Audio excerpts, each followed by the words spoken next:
Sister Margaret Stallmeyer, who cannot believe that she is celebrating her 60th anniversary. I still can't believe that. And I was a student at St. Bernard's in Dayton and Our Lady of Providence Academy in Newport. And in both of those places, I was taught by CDPs. And so I think that's the root of my vocation. They were just happy, fun people who attracted me, I think. When I was probably even still at the end of grade school, I just felt that maybe God was calling me to the convent, but I really didn't want to hear that call. So I kind of put it off and continued to put it off. And sometime in my sophomore year of high school, I still felt a strong call and kind of knew that if I didn't respond to the call then, I probably never would. And so I did choose to enter the convent when I was 16, and I've not regretted it. I did teach high school for probably about 11 or 12 years.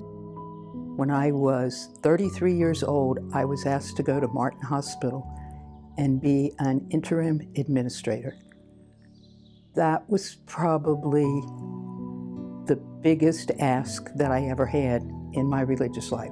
That was probably the first of about 3 assignments I had that I was asked to do something that I didn't feel I was prepared to do. They were challenging, they were growthful, and I really learned a lot in those positions, because what I learned was there are always people around to help you, and it's up to you to ask for that help. I've interacted with all kinds of people.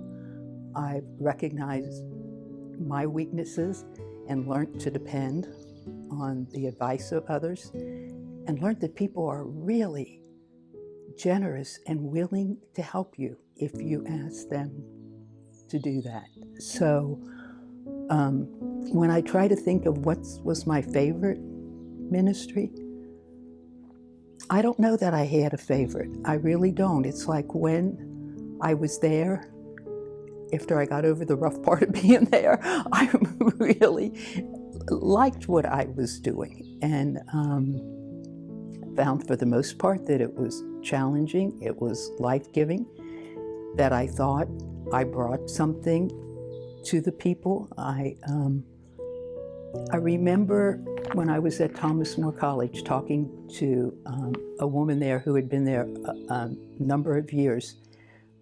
And she said to me one day, "I really like working with the Sisters of Divine Providence. You are such happy sisters." And I just felt so proud, because this woman had worked with a number of us. And I thought, isn't that nice that people recognize us as happy? So I try to be happy when I can. Abandonment to Providence is really meaningful for me, and I just think, again, reflecting back, there were a lot of times in my life that I had to, whether I verbally said it or not, "God, you better be with me because this is going to be hard and I need your help." But I think there are also other times in our lives when we know other people need God's help, and to be able to pray for them and to have had that experience or that trust that you can share with someone else. You know, God is going to be there. So I would say I have lived a good life, and I am happy for these 60 years, which I still can't believe are 60, but I am happy for them. I think the other thing that helped me get through, and I think helps us get through, is one another. And we do have a community. I never was in any of those situations by myself.